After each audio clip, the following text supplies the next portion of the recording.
சகோதரிகளே, இன்றைக்கு முதல் வாசகத்தில் எரேமியா 7ஆம் அதிகாரம் 1வது வசனம் இப்படி சொல்லுகிறது: ஆண்டவருடைய இல்லத்தின் வாயிலில் நின்று நீ அறிவிக்க வேண்டிய வாக்கு இதுவே. ஆண்டவரை வழிபட இவ்வாயில்கள் வழியாக செல்லும் யூதாவின் மக்களே, நீங்கள் அனைவரும் கேளுங்கள்.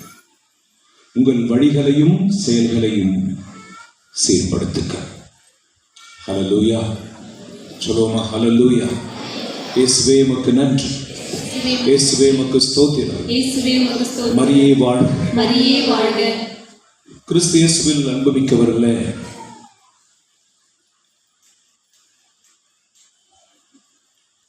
நாம் கடவுளுடைய ஆலயம், நீங்கள் கடவுளுடைய ஆலயம்.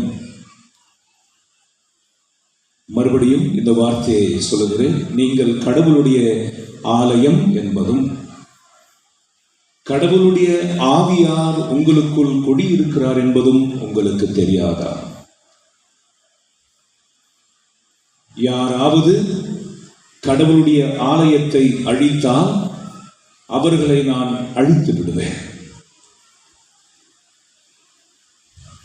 தேவமாதா முதல் திருப்பேழை என்று தியானிக்கிற இந்த நேரத்தில் வாசகங்கள் இன்னொரு பக்கம் நம்மை நீங்கள் கடவுளுடைய ஆலயம் என்பதை பற்றியும் தியானிக்க அழைக்கிறது.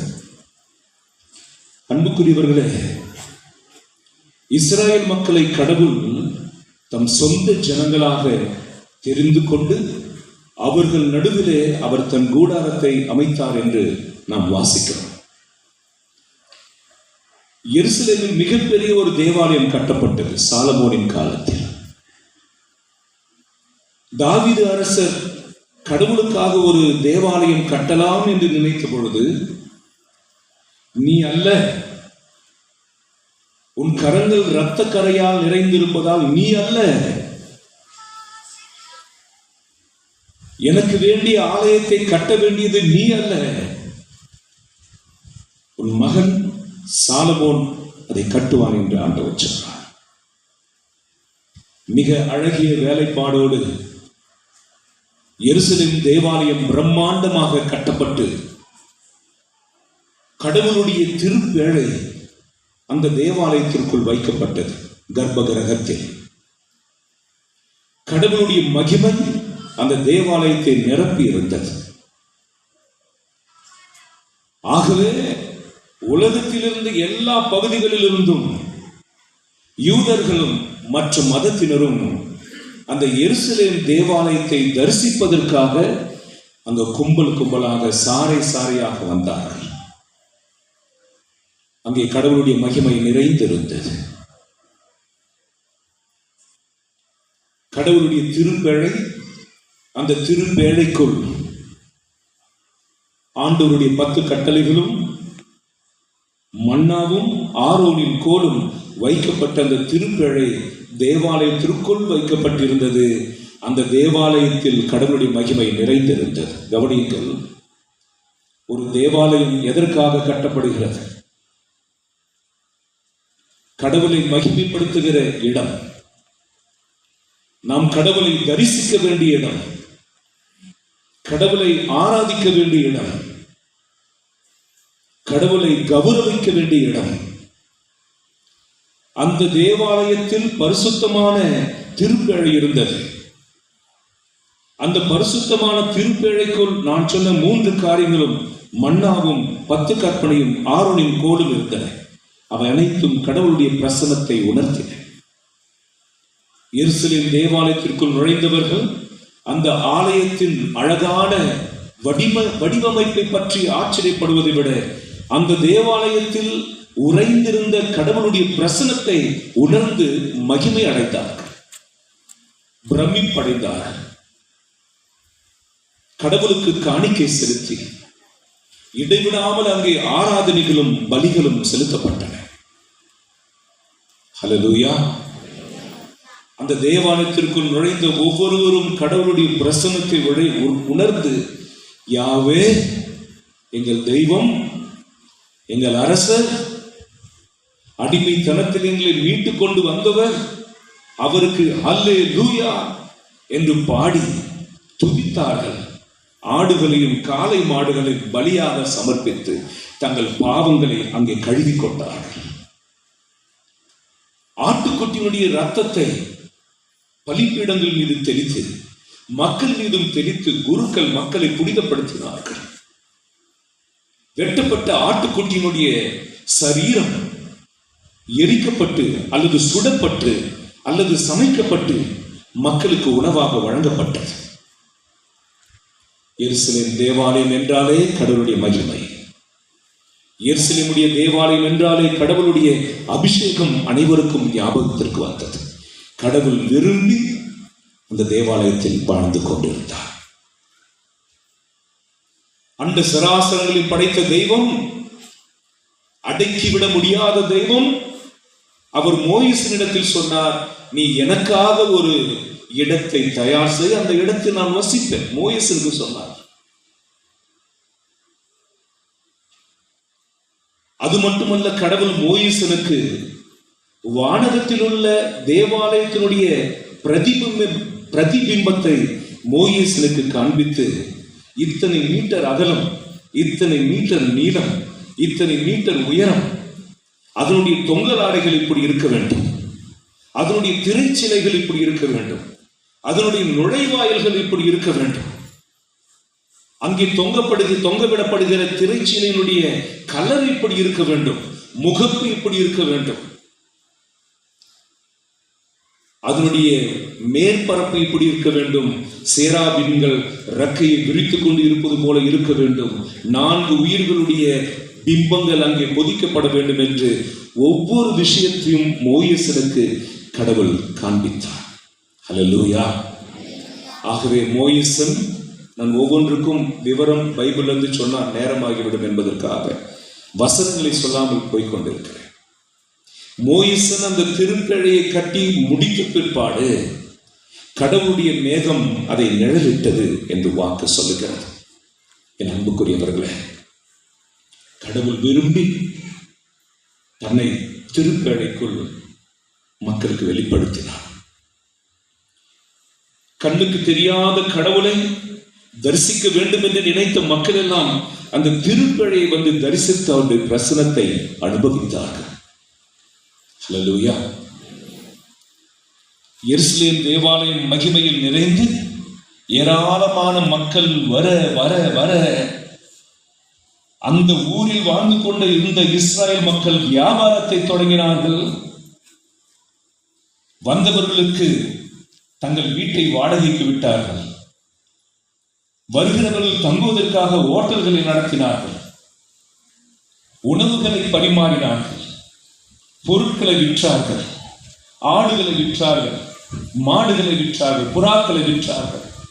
வெளிநாட்டிலிருந்து வந்தவர்களுக்கு நாணயத்தை மாற்றினார்கள்.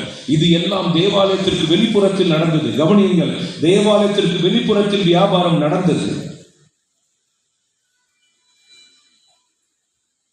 நாட்கள் செல்ல செல்ல செல்ல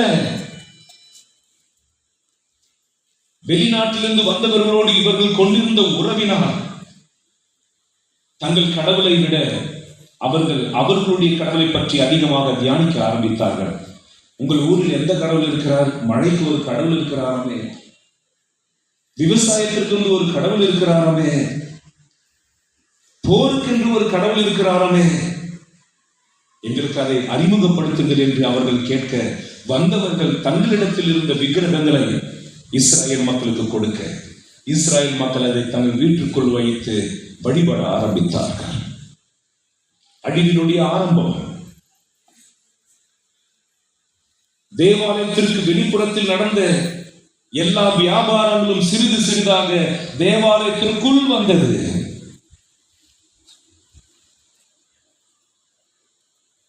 பரிசேயர்களும் சதுசேயர்களும் தங்களுடைய செல்வாக்கை பயன்படுத்திக் கொண்டு தேவாலயத்திற்குள் கடைகளை வைத்தார்கள். தேவாலயத்திற்குள் நாணயத்தை மாற்றுவதும், ஆடுகளை மாற்றுவதும், புறாக்களை விற்பதும் என்று தேவாலயம் வியாபார ஸ்தலமாக மாறியது. அன்புக்குரியவர்களே, கிறிஸ்துவனுடைய மகிமையே தேவாலயம் தான். நம்முடைய பெருமையே தேவாலயம் தான்.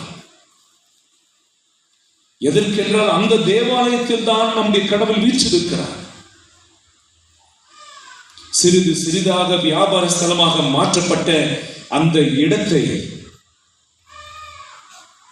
யாராவது விரோதிகள் அங்கிருக்கும் செல்வத்தை கொள்ளையடிக்கலாம் என்று வந்தபொழுது கடவுள் விட்டுவிடல, தன் தேவாலயத்தை அவர் காப்பாற்றினார். அவருடைய மகிமையினால் வந்த விரோதிகள் தலை தெறிக்க ஓடினார்கள். எருசலேம் ஊருக்குள் நுழைய முடியல. கடவுளுடைய கரம் அந்த தேவாலயத்தை காத்தது. எருசலேமில் வாழ்ந்து கொண்டிருந்த எல்லா கடவுளுடைய ஜனங்களும் எங்கள் கடவுள் மகிமையுடையவர், எங்கள் தேவாலயம் மிக பெரியது, எங்கள் தேவாலயம் வல்லமையுடையது என்று கம்பீரத்து பாடினார்கள்.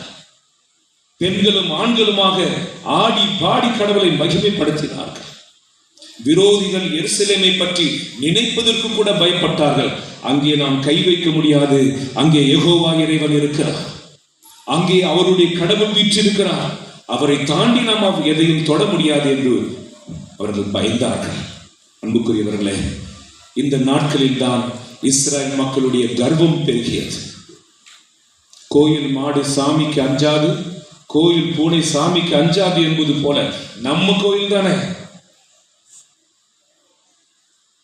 நம்ம ஊர் தானே, நமக்கு தெரியாதது என்ன? ஆகவே தேவாலயத்திற்குள் அவர்கள் வியாபாரத்தை ஆரம்பித்தார்கள். நடந்தது. கவனிக்கிறீர்களா? எதெல்லாம் தேவாலயத்திற்கு வெளியில் நடக்க வேண்டுமோ அது தேவாலயத்திற்குள் நடக்கும் என்றார். தேவாலயத்திற்குள்ளே இருக்கிற கடவுள் தேவாலயத்திற்கு வெளியே போய்விடுவார். தேவாலயத்திற்குள் இருக்க வேண்டிய கடவுள் வெளியே போய்விட்ட பிற்பாடு அது வெறும் கட்டடமாக இருக்குமே தவிர கடவுளுடைய ஆலயமாக வாய்ப்பு இல்லை. எங்கள் கோயில், நான் முதல் வாசகத்தை பற்றி பேசிக் கொண்டிருக்கிறேன். எங்கள் கோயில் எங்கள் கோயில் என்று பெருமை சொல்லாதீர்கள். நாட்கள் வரும். இறைவாக்கினர்கள் எச்சரித்தார்கள், கடவுளுடைய ஊழியர்கள் எச்சரித்தார்கள். யாரும் கேட்டபடி இல்லை. தேவாலயத்திற்குள் ஆட்டம் பாட்டம், தேவாலயத்திற்கு எல்லா பாவங்களும் நடக்க ஆரம்பித்தன. ஒரு நாள் கடவுளுடைய மகிமை அந்த தேவாலயத்தை விட்டு அகன்றது.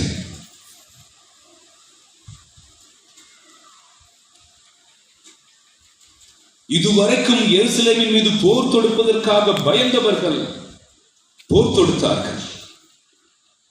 பாபிலோனிய தேசத்திலிருந்து நெபுகத்நேசர் என்கிற ராஜா அந்த தேசத்தின் மீது படையெடுத்து வந்தார். அந்த ஊரில் வாழ்ந்தவர்கள் எல்லாம் நம் தேவாலயத்தை இதுவரைக்கும் காத்த கடவுள், நம்மை இதுவரைக்கும் காத்த கடவுள் இந்த நாளிலும் காப்பார் என்று பெருமையாக சொல்லிக் கொண்டார்கள். சொல்லி முடிவதற்குள் படை ஊருக்குள் வந்தது. எல்லாவற்றும் நீங்கள் வேதத்தில் படித்து தெரிந்து கொள்ளலாம். வந்து தேவாலயத்தை சூறையாடினார்கள். தேவாலயத்தில் உள்ள கருவூலங்களில் இருக்கிற செல்வங்களை சூறையாடினார்கள். பலிபீடத்தில் ஆண்டவருக்காக பயன்படுத்தப்பட்ட பாத்திரங்களை அவர்கள் சூறையாடி சென்றார்கள். கடவுளுக்காக மட்டுமே பயன்படுத்தப்பட்ட பொருட்களை, குருக்கள் பரிசுத்தமாக பயன்படுத்தின பொருட்களையும் அவர்கள் கொண்டு சென்றார்கள். கொண்டு சென்று என்ன பண்ணாங்க தெரியுமா? அவர்களுடைய வைப்பாட்டிகள் சாராயம் குடிப்பதற்கு அந்த பாத்திரத்தை பயன்படுத்தினார்கள். அது வேறு கதை. சூறையாடினார்கள். அந்த எருசலேமை தீக்கிரையாக்கினார்கள். உள்புறமும் வெளிப்புறமும் தேவாலயம் பற்றி எறிந்தது. வயதானவர்களையும் கிழவர்களையும் நோயுற்றவர்களும் முடமானவர்களையும் குருட்டு பசங்களையும் விட்டுட்டு மற்ற அத்தனை பேரையும் பாபிலோன் தேசத்திற்கு கூட்டிக் கொண்டு போனார்கள் அடிமைகளாக.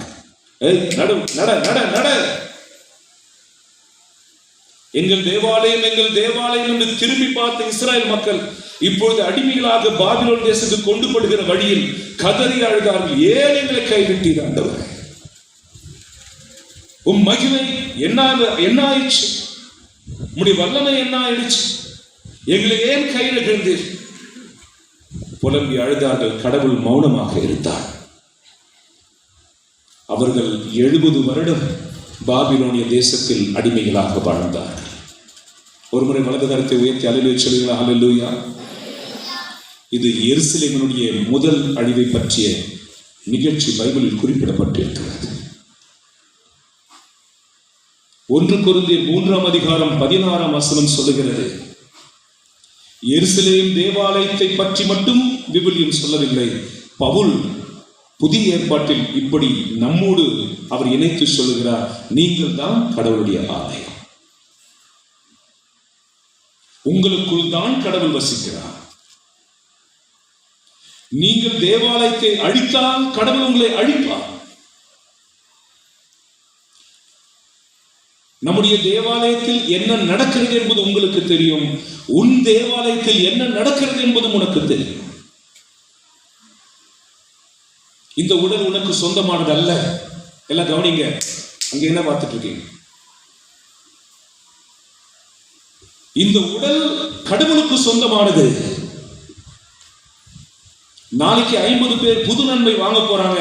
என்ன கொண்டாட்டம் என்றால், இயேசு எனக்குள் வரப்போகிறார். அதுதான் புது நன்மை. நீங்களும் நான் புது நன்மை வாங்கிட்டோம். இயேசு உள்ளே வசிக்கிறார். இது கடவுளுடைய ஆலயம். எருசலேம் தேவாலயத்திற்குள் நடக்கக்கூடாத வியாபாரங்கள் உனக்குள்ளும் நடக்கக்கூடாது. ஆண்டவரால் அருவருக்கத்தக்க எந்த ஒரு காரியமும் உன் நாவில் சுவைக்க கூடாது. உன் பார்வை வழியாக தீமைக்குரிய காட்சிகளை பார்க்க கூடாது. தீமைக்குரிய காரியங்களை கேட்க கூடாது. உன் கரங்கள் தீமையை தொடக்கூடாது.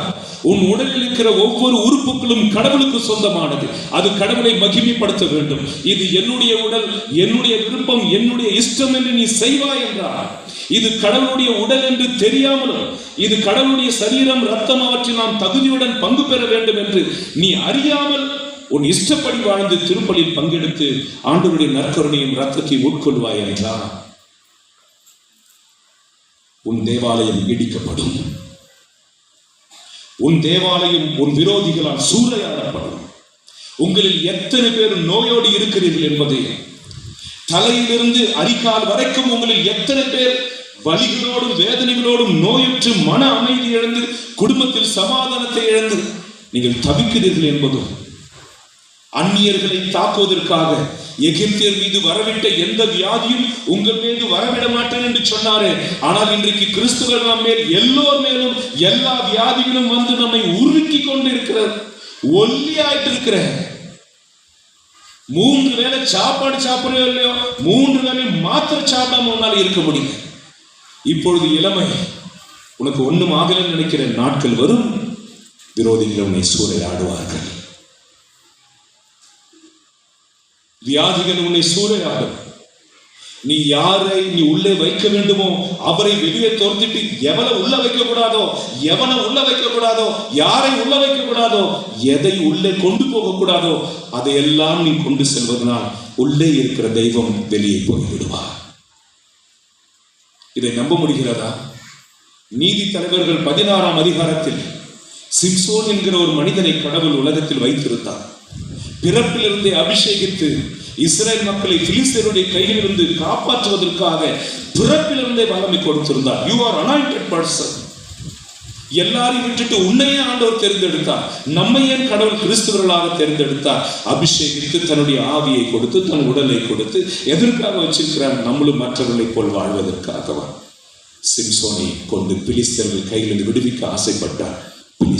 சிம்சோனோ அந்த பிலிஸ்தர்களை சார்ந்த ஒரு பெண்ணை காதலித்தார்.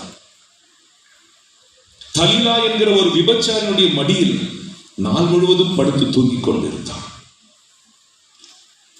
இவன் இருக்கிற வரைக்கும் நம் இஸ்ரேல் மக்களை தொட முடியாது என்பதற்காக சம்சோனை கட்டினார்கள். அவன் அறுத்தெறிந்தான். சம்சோனை மறுபடியும் சங்கிலிகளால் கட்டினார்கள். அதை உடைத்தெறிந்தான்.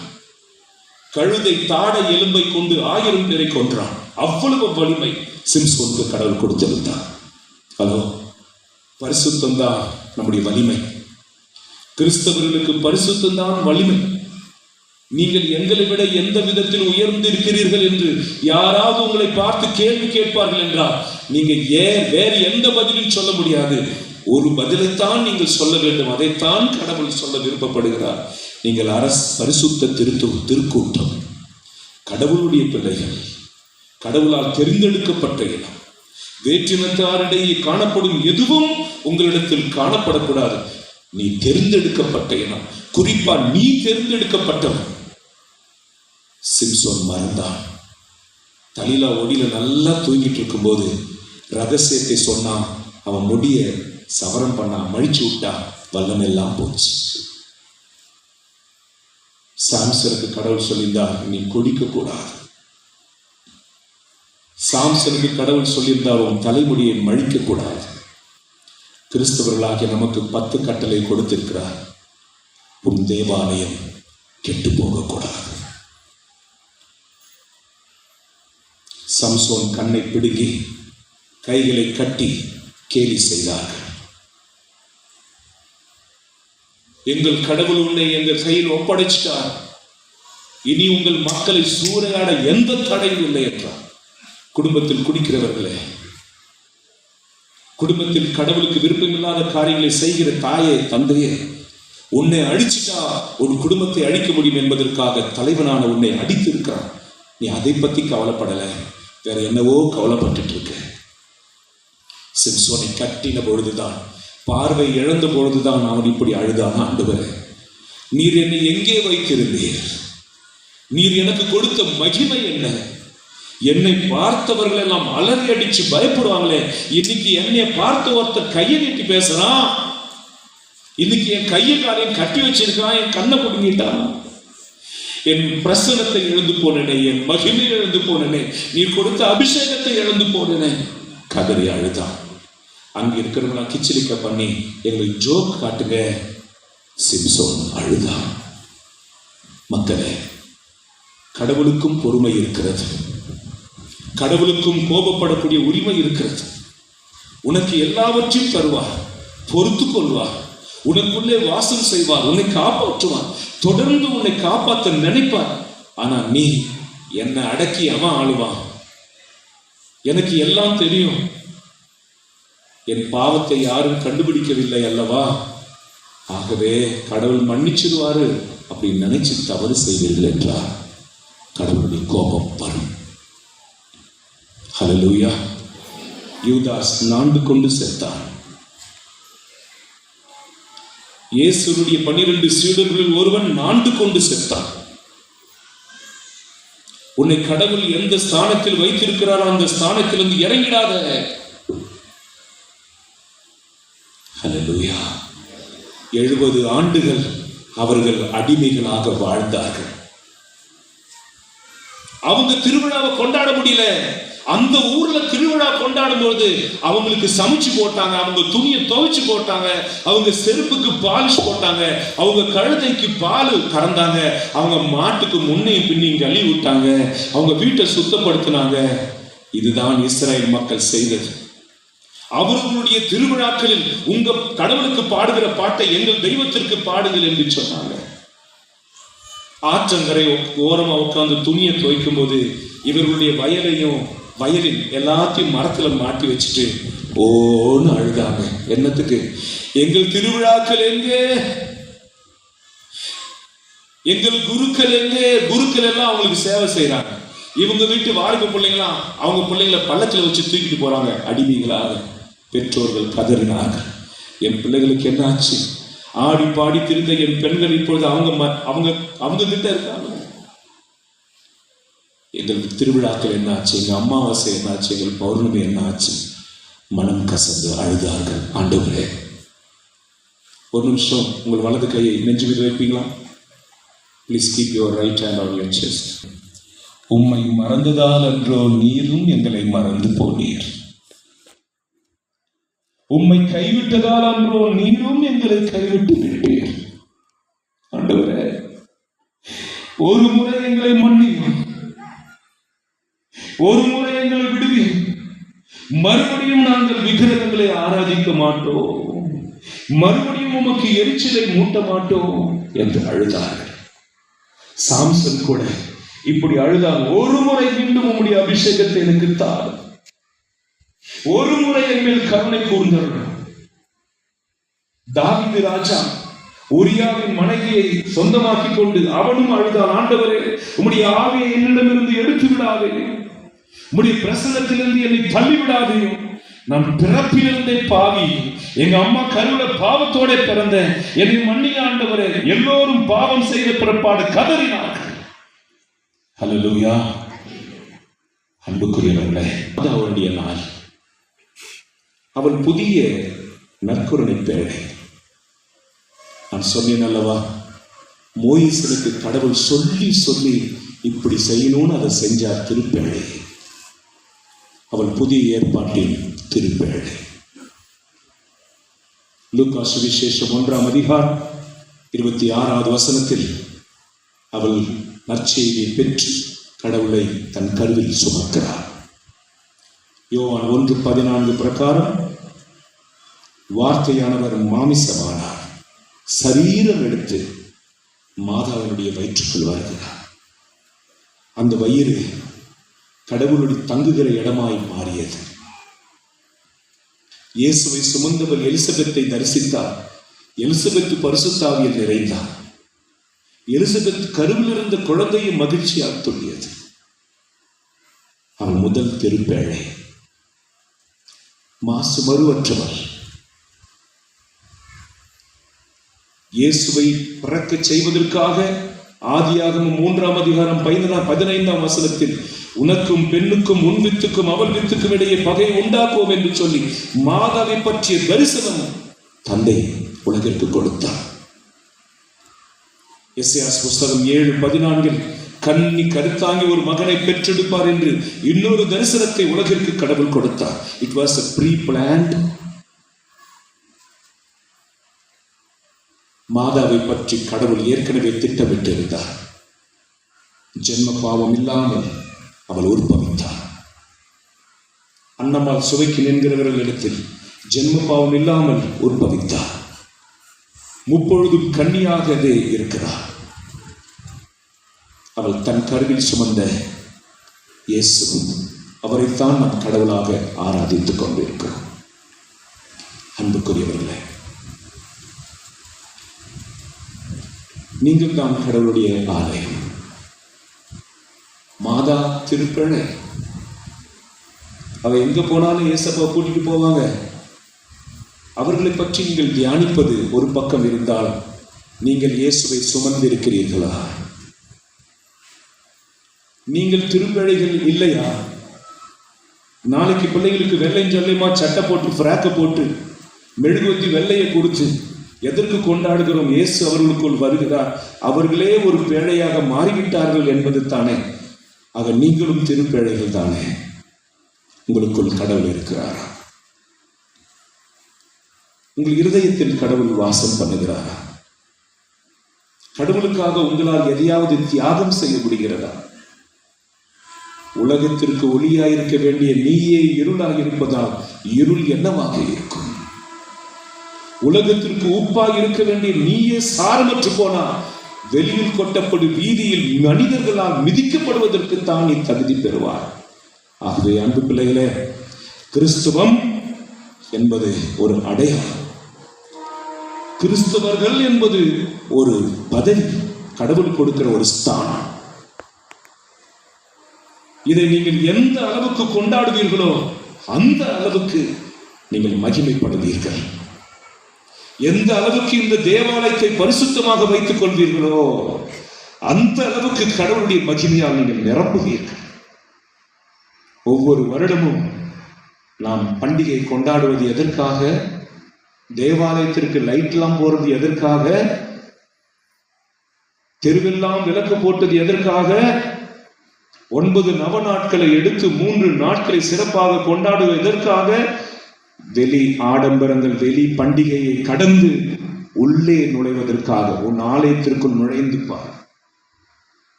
உன் ஆலயத்திற்குள் இருக்கிற கசப்புக்களை, உன் ஆலயத்திற்குள்ள வெறுப்புக்களை, காமத்திற்குரிய எண்ணங்களை, இச்சைகளை, குடிகளை, விபச்சார எண்ணங்களை, சண்டைகளை, சச்சரவுகளை, இன்னும் பேசாமல் இருக்கிற மனக்கசப்புக்களை நீங்கள் சுத்தம் செய்ய. இயேசு கிறிஸ்து ஒரு நாள் தேவாலயத்திற்குள் நுழைந்த போது அவர் கோபப்பட்டு சாட்டை எடுத்து எல்லாரையும் அடிச்சார். இன்னைக்கு இயேசு உனக்குள்ள வந்தார்னா உன் இருதயத்தை பார்த்து அவர் நேசிப்பாரா அல்லது உனக்கு எதிராக சாட்டை எடுப்பாரா? மேஜை கவிழ்த்து போட்டார், புறாக்களை விரட்டி அடிச்சார், ஆடுகளை ஓட்டி விட்டார். என்ன பண்ற, உனக்கு யார் இந்த அதிகாரம் கொடுத்தது? இயேசு சொன்ன ஒரு விஷயம், என் தந்தையினுடைய இல்லத்தை கல்வர் குகையர் ஆக்கிவிட்டீர்களோ. இந்த தேவாலயம் மாசுபடக்கூடாது. இயேசு பொங்கி எழுந்தார். நீ எங்க வேணா அக்கிரமம் பண்ணிக்கோ, உன் இஷ்டப்படி எங்க வேணா ஏதாவது செஞ்சுக்கோ, கடவுளுடைய ஆலயம் தூய்மையானது. அங்கே கடவுள் இருந்து இந்த கீழ்நாத்தூர் பகுதியை கடவுள் பாதுகாத்து ஆசீர்வதித்து பெருக செய்ய வேண்டும் என்றால் அந்த தேவாலயத்தின் மகிமை குன்றாமல் இருக்கும். இன்னைக்கு தேவாலயத்துக்குள்ள பார்க்கும்போது எல்லாமே ரெனோவேஷன் அழகா பண்ணி வச்சிருக்காங்க ஃபாதர். அதை நம்மால் காண முடிகிறது. ஆனால் கடவுளுடைய வல்லமை எவ்வளவு இருக்கிறது என்பதை நம்மால் காண முடியாது. ஒரு தேவாலயத்தினுடைய பரிசுத்தம் விசுவாசிகளுடைய பரிசுத்தத்தை பொறுத்து. தேவாலயத்தில் கூடுகிற 200 பேரும் நீங்கள் பரிசுத்தமாக இருப்பீர்கள் என்றால் அங்கே தேவனுடைய வல்லமை அதிகமாக இருக்கும். இயேசு தேவாலயத்தை சுத்தம் செய்தார், விரட்டி அடித்தார்.